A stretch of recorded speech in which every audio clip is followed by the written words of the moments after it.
Good morning, everyone. I'm going to do a talk today. It's not my own talk. It's from the theosophycompany.com or theosophyblavatsky.com, sorry.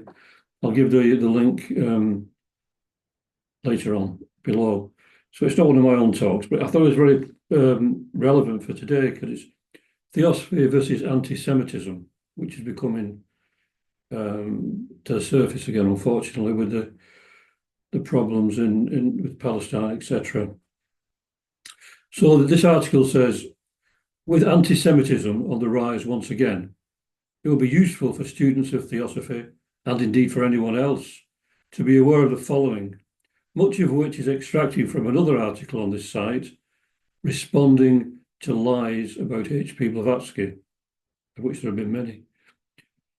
Occasionally, anti-Semitic racists begin to develop an interest in Theosophy, due to their mistakenly assuming that because of the term Aryan in theosophical literature and use of the swastika symbol in the theosophical seal or logo, it must be some sort of proto-Nazi spirituality.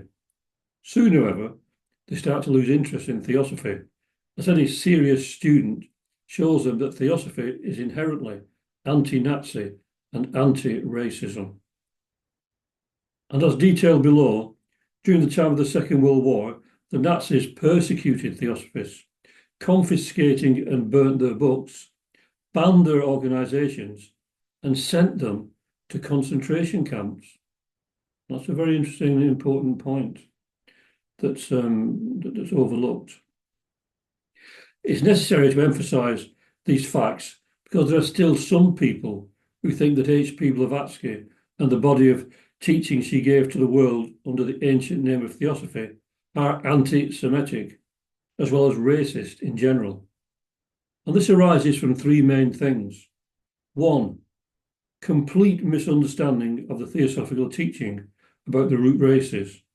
Two, lack of awareness of the historical usage and original meaning of the term Aryan and the way in which it is used in Theosophy. Three, lack of awareness of the historical background, usage, and original meaning of the swastika symbol. So one additional factor is that H.P. Blavatsky, was sometimes critical of the religion of Judaism, the prevailing Jewish theological mindset, and occasionally some of the behavioral characteristics of Jewish people themselves. Yet it is essential to realize that she took this same approach towards all religions and peoples. It is not possible to find any religion, nation, or theology which she does not at some point subject to critique. And when she does so, it is not with hatred or bigotry, and is always more than balanced out by positive statements and appreciation. So the Jewish Kabbalah is referred to, quoted from, and utilized in the theosophical books and articles in a very big way. And we also find such positive statements as these in HPB's articles. Of all cruel bigots, the Spanish Catholics have perhaps earned the most shameful reputation. Their savagery towards the Jews makes a dark blot upon the history of the race. And that's from Miscellaneous Notes from the Theosophist, March 1882. And she also says, the first, the best, the dearest, as the most revered of the friends of our youth, one with whom we correspond to the day of his death, and whose portrait we treasure as a relic, the learned rabbi, in short, with whom we studied the Kabbalah, was a Jew. Let him inquire, and you will find that we have a number of Jews in our society, both in America, Europe, and here, and that many of us and many of our valued and most intelligent friends are Jews. And again, I have studied the Kabbalah under two learned rabbis, one of whom was an initiate. I shall only show what the Tetragrammaton is said to be in the Zohar, and as explained to the writer personally by a Hebrew initiated rabbi in Palestine, and made very plain to every advanced Kabbalist. And take that from the Tetragrammaton. Let not the reader conclude from these statements that real learned Kabbalists are not to be found in the old and new worlds. There are initiated occultists who are Kabbalists, scattered hither and thither, most undeniably, especially in Germany and Poland, i.e. among the Ashkenazi Jews, the vast majority of whom in these countries ended up being murdered during the Holocaust. And that's from an article called The Kabbalah and the Kabbalists. The mysteries of the Jews were identical with those of the pagan Greeks. We took them from the Egyptians, who borrowed them in their turn from the Chaldeans, who got them from the Aryans, the Atlanteans, and so on, far beyond the days of that race. And that's from The Secrecy of Initiates. In our society, there are as many Orthodox and other Christians as there are devout Jews, even rabbis, Brahmanas, Buddhists, Parsis, Muslims, repentant materialists, and ardent atheists.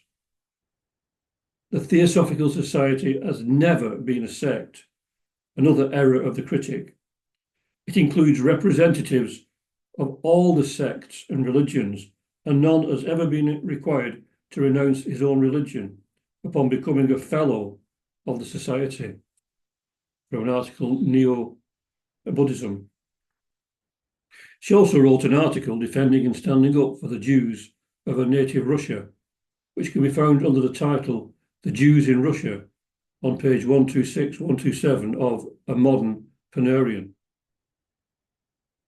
In the first half of the 20th century, the United Lodge of Theosophists, in its monthly magazine Theosophy, declared anti-Semitism to be the result of nothing more than mass paranoia, and after World War II addressed the Nazi atrocities through articles such as The Susceptibility to Fascism, Concentration Camp Psychology, and Anti-Semitism and Religion. Although published in the USA, in Los Angeles, California, the magazine presented such pertinent observations as the following. Anti-Semitism of itself, of course, is an excellent example of mass paranoia. It has been our legacy from all the written and spoken words of the past, which have enhanced the special value of certain racial and religious stock and designated different groups as inferior. Every encouragement to American imperialism or world domination, however carefully phrased or concealed behind a professed desire to improve the world, gives psychological impetus to anti-Semitism and other forms of prejudice. Every defense of national conscription is similarly fraught with psychic danger. So, also, in a 1932 article, Theosophy, it is remarked, the Jews have strengthened certain desirable qualities. In proportion to their numbers, the Jewish race produces a greater number of men and women with aptitude for business than any other. It can claim more than its share of genius, mathematicians, philosophy, and in every form of art. Had the Jews been destitute of a deep love and sympathy for the weaklings and failures of their own denomination, they might have been, by this time, a race of supermen. That the Jews have, by virtue of that very love and sympathy, remained a race through twice the trials that have destroyed many a stronger stock, that the genius arises from inner realms, made porous by adherence to family duty at the cost of high sacrifice, that never a race, however weak, perished so long as love and compassion remained uncontaminated in it, that never a race, however strong, survived without those qualities. These are the facts. In presenting the above and which follows, we are not saying that the nation of Israel should never be criticised or challenged if it does things that are worthy of criticism and challenge. Even many Jewish people do not 100% support all the actions and conduct of Israel, and so that cannot be considered anti-Semitic. We're also not saying that the Jewish people are perfect. No nation, people, or individual is perfect. But we are saying that anti-Semitism, which takes many and varied forms and expressions, as can be seen from the videos embedded within this article, if you go to the page and look at the article, you'll find those. So I'm going to put the link underneath. Is a dark blot upon the history of the human race, and that Theosophy and all true Theosophists have always been fundamentally opposed to it. If it seems to some that anti-Semitism is being talked about a lot these days, that is because it is a far more major and prevalent issue than many people currently realise. And because anti-Semitism, hate crimes and violence are presently increasing rapidly around the world, constantly, this has to stop. And now some extracts from an article called From Responding to Lies About H.P. Blavatsky. The fifth root race is called the Aryan because the beginnings of its civilization were in the ancient land, once known as Aryavata, but today known as India. All the various races in the world today descend originally from Mother India, according to Theosophy, with the exception of the Orientals, Africans, and some Aboriginals, such as the native Australians. They are considered to be the surviving descendants of older races, particularly of the last Lemurian and especially Atlantean subraces.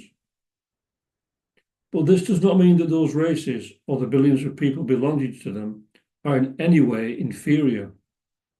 HPB taught that the real person is the soul within, and that the soul reincarnates in the bodies of various races throughout its long cyclic journey of evolution.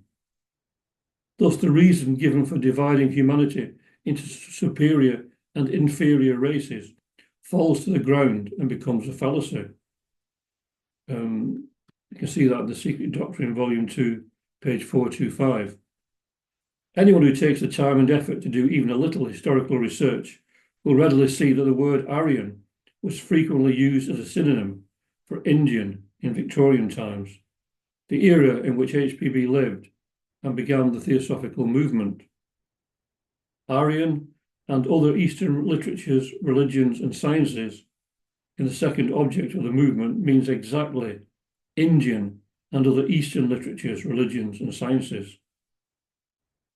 In Theosophical terminology, all Europeans are also Aryans because of there being an offshoot from the root race, which had its beginnings in old Aryavata. To make the matter clearer, HPB also suggested the use of the term Indo-European root race. Although inhabiting a European body, she made no secret of the fact that she felt Indian in her heart. There's not the slightest trace or faintest allusion to anything even mildly approaching white supremacy in any of her writings. Quite the opposite, in fact, since she never failed to expose the prejudices, ignorance, hypocrisy, and viciousness which were at the time so prevalent amongst those races which nevertheless naively believed themselves to be the most superior, cultured, and civilized people in the world. In Adolf Hitler's use of the term Aryan, he applied it to a completely different meaning from that used in Theosophy. Hitler's theory was that the Aryans were a so-called perfect race of blonde-haired, blue-eyed people, and that the Jews who he sought to exterminate were not Aryans. Prior to this, the usage of the term Aryan and Aryan root race caused neither concern nor fear for anyone, Theosophist or otherwise. It is only because of his gross misuse of this term, as well as his misuse of the ancient Indian spiritual symbol of the swastika, that some people, those who prefer to jump into conclusions rather than doing independent and unbiased research into facts, have mistakenly thought there to be some type of connection between Theosophy, H.P. Blavatsky, and Hitler. The fact that Theosophists in Germany, Austria, and elsewhere were persecuted unsparingly by the Nazis during the Second World War and protested with all their might against Nazism just serves as additional proof, as if any were needed, that neither HPB nor the followers of her philosophy could ever be sympathetic with such unspeakably evil ideologies and policies as those of the Nazis. The translated text of an official document by Reichsfuhrer Heinrich Himmler, declaring the compulsory dissolution of all theosophical societies in Germany, can be found on page 607 of the extensive and excellently researched and referred to reference biography, HPB, The Extraordinary Life and Influence of H.P. Blavatsky, by Sylvia Cranston. A really good book, that. I did have it one time. I don't know what happened.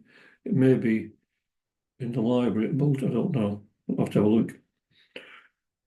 And it says, what theosophical teaching so aroused Hitler that theosophists were among the first to be sent to concentration camps? The first object of the theosophical movement to form a nucleus of universal brotherhood naturally included all human beings. It was an alarming concept for a tyrant planning to dominate by eliminating races and groups through genocide. The secret doctrine, as one sentence, this is page 266 in the original edition, of course, that would inflame the Nazis mentally. And it says, the Aryan and their Semitic branch are of the fifth race. So the Aryan and the Semitic branch are of the fifth race. Two teachers, Mary Lynn and Emmy Heitra, were imprisoned in Germany because of theosophical literature found in their house, all of which was burned, including their own translation of the secret doctrine. And this was also the fate of the letters from the masters to Dr. Hubbe Schleiden, I can't pronounce it, Schleiden, Hubbe Schleiden. Pardon my German. And that's from the book I mentioned, Sylvia Cranston, HPB, The Extraordinary Life and Influence of H.P. Blavatsky, from pages 607 608. According to H.P. Blavatsky, all the Middle Eastern peoples, including the Jews, are just as much Aryans as the Anglo-Saxons and white Europeans. Particularly important to our topic are her words on page 200 of the second volume of The Secret Doctrine, where she says, the occult doctrine admits of no such divisions as the Aryan and the Semite. The Semites, especially the Arabs, are later Aryans. To these belong all the Jews and the Arabs. Very interesting, given the conflict between those nowadays. So that's a stunning statement. So I'll repeat that. The occult doctrine admits of no such division as the Aryan and the Semite. The Semites, especially the Arabs, are later Aryans. To these belong all the Jewish and the Arabs. We also read there that the Jewish people are a tribe descended from the Chandalas of India, the outcasts, many of them ex-Brahmins, who sought refuge in Chaldea and Sind and Arya, or Iran, and were truly from their father Abraham, which means no Brahmin, some 8,000 years BC. The same idea is also expressed on page 471 of that volume. As for the swastika symbol, which adorns the official logo or seal of the Theosophical movement, it is an ancient Indian spiritual symbol with inherent good and pure meaning. Just because many centuries after the design or invention of the English flag, it came to be used as a symbol of hate and intolerance in the rallies of racist idiots, as the misleadingly named English Defence League, that is no reason for the English flag to be denounced as an intrinsically evil or demonic sign. The same is true for the swastika. Prior to Hitler, it was never thought of by anyone as being a symbol of evil or hate. Although originating in India, and today predominantly the property of Hindus, Jains, and Buddhists, it was throughout history used all over the world, even by the early Christians, who used to accompany this archaic symbol with the inscription Vitalis Vitalia, life of life. The literal meaning of the Sanskrit word swastika is all is well. All is well. That's what swastika means. I wish I didn't mean that with the with the Nazis.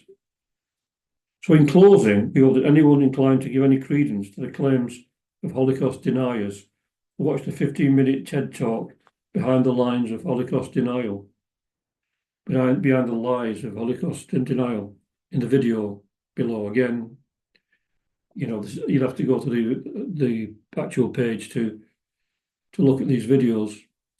It helps to show just how extremely flawed and absurd such claims are. If Holocaust denial has become officially illegal, it is with good reason. And another quote from a ULT magazine, Theosophy magazine, 1948. One difficulty in arousing the popular conscience with respect to the death camps is the fact that most people seem to find the very existence of the Nazi crimes unbelievable. Even when faced by the most exact corroborating testimony, complete with photographs and statistical records kept by the Nazis, the mind seldom accedes to the reality. It's like a denial of such terrible things could happen. It is indeed almost unbelievable and unimaginable that such atrocities were really committed and on such a huge and industrialized scale. But all the facts are there. Unless we are careful, something similar or even worse could happen again. So again, I've given this talk, but really you need to go to the actual page to get the full effect and to get the videos, etc. But I just did this to point you towards that and to give some of the ideas, some of the ideas behind it, and to show that how important it is that we don't get lost in this anti-Semitism, which is happening at the moment all over the world. Because if we as Theosophists believe in the universal brotherhood of humanity, regardless of race, creed, sex, caste, and colour, we have to understand our fellow human beings, that they all share the same spirit. We all share the same spirit. None of us are perfect. If we look at what the English did, over the centuries, the terrible atrocities that they perpetrated, you've all been there. We've probably all been part of that in our previous incarnations. Every country, the USA and United Kingdom and many other countries, Japan, China, Russia, have all done terrible things in the past. But we have to understand that we're trying to look at the spiritual side of things. We're trying to get beyond all that to this brotherhood of humanity. And we're trying our best to try and understand what the truth of human nature, what we truly are, and to develop love. Love, because harmony is the basis of the universe. It manifests in us as love. And there are different kinds of love. There's lower kinds of love. There's spiritual love, and there's the love that sees the goodness and the beauty in all things. Remember the Bodhisattva never despised, which I've mentioned in a few of my talks. And many people were getting tired of hearing, but he was a Bodhisattva who lived in degenerate times, and he was trying to follow the true teachings, and he was abused and mocked because of that, even physically attacked. But he would always get up and look the person in the face and say, I cannot despise you, I cannot hate you, because you will all be Buddhas someday. So he knew that through all the trials and tribulations, ups and downs of life, that one day they would realize, they would awaken, and they would be set on the path to Buddhahood, despite what they've done in the past. There's always time for redemption, unless someone's so evil that they end up disintegrating themselves, disappearing forever, ever, or maybe not forever, maybe till the next Manvantara. But for 99.9% of people, we will one day, or they will one day find themselves upon the path to enlightenment. We must always encourage those people towards that path, towards that understanding, towards that awakening, through spreading teachings of love, compassion, peace, understanding, brotherhood, and love, not of hatred. not of pain, suffering, not of hatred, not of revenge, not of anger, not of greed, but always of pure divine love. And of course, that's the main object of the Theosophical Society, this universal brotherhood of humanity, brotherhood and sisterhood of humanity, regardless of race, creed, sex, caste, and colour. And there's no religion higher than truth is our motto. So remember that and go forth into life, trying always to do what is positive and good, and bringing some peace, love, and harmony into this troubled world. Om Shanti, Shanti, Shanti. Peace, peace, peace. Peace on earth and goodwill to all beings. And see you all very soon.